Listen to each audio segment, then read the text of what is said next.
निसर्ग नेहमीच सृष्टीचे संवर्धन करतो। आता इथं आपण पाहू शकतो ही एक वीट आहे आणि त्या विटेवर हे लायकेन किंवा शेवाळ असं काहीतरी वाढलेलं आहे। आता जी माती हजारो वर्ष निसर्गाने बनवण्यासाठी हजारो वर्ष निसर्गाला लागली, त्या मातीचं क्षणात वाटोळं माणूस वीट करून त्याचं करत असतो।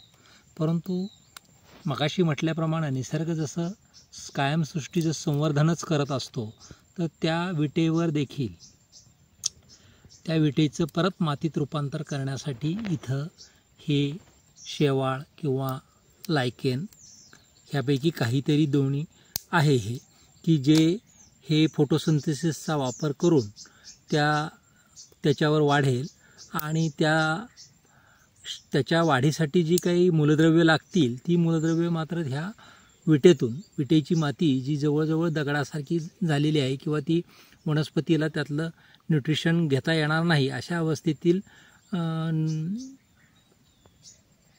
अवस्थेतील पदार्थसुद्धा ते हे वनस्पती हे लायकेन शेवाळ आहे ते घेत राहील आणि त्याचं खतात रूपांतर होत जाईल जमिनीचं, किंवा जमिनीमध्ये त्याची जी न्यूट्रिशन्स ह्याच्या शरीरात आहे ते तर 100% आपण परत एकदा सेंद्रिय अन्नद्रव्यात आले असं म्हणू शकतोच।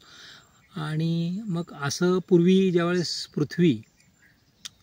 पृथ्वीवर सजीवसृष्टी नव्हती तेव्हा पहिल्यांदा समुद्रात सजीवसृष्टी तयार झाली। समुद्रातले ते शेवाळ जमिनीवर आलं, जमिनीवर आल्यानंतर मग आपल्याला त्या शेवाळाला मुळी नसल्यामुळं हे फंगल नेटवर्क म्हणजे बुरशी आणि त्या दोन्हीचा संयोग होऊन त्यांनी एकमेकाला मदत करून ही सगळी सजीवसृष्टी तयार झालेली आहे।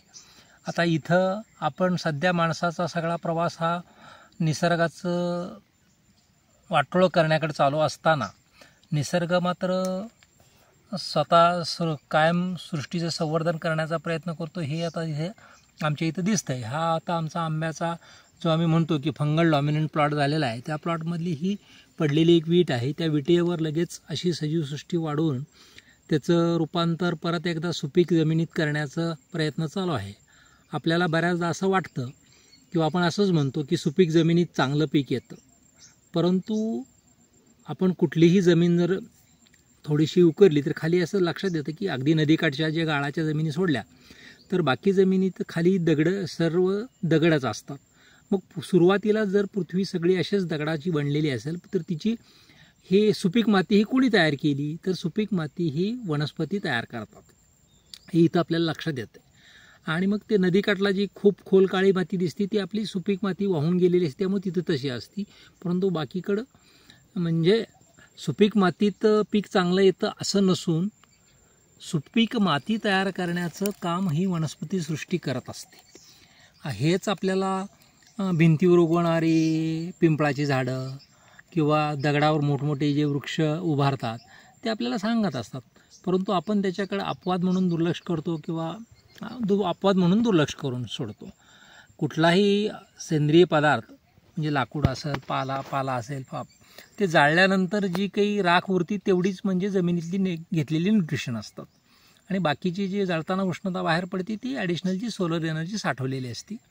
आणि परंतु जी राख असते, आता हे जर समजा अगदी आता याचं आपल्याला मोजमाप नाही करता येणार, परंतु हे जे काही algae किंवा हे जे काही दिसतंय हिरवं ते वाळल्यानंतर त्याची जी काही पेटवल्यानंतर जी राख उरेल ती ह्या विटेतली जी काही मूलद्रव्य होती त्याचं रूपांतर त्यानं त्या सेंद्रिय पदार्थात केलेलं आहे आणि ते वनस्पती कुठलाही आता जर तेच जर हिरवी वनस्पती खत म्हणून वापरली गेली तर ते पिकाला डायरेक्ट उपलब्ध अन्नद्रव्य असणार आहे। तर म्हणजे इतक्या कठीण परिस्थितीतील मूलद्रव्याचं रूपांतरसुद्धा सेंद्रिय पदार्थात वनस्पती सृष्टी करते आणि मग आपण असं म्हणू शकतो की बाबा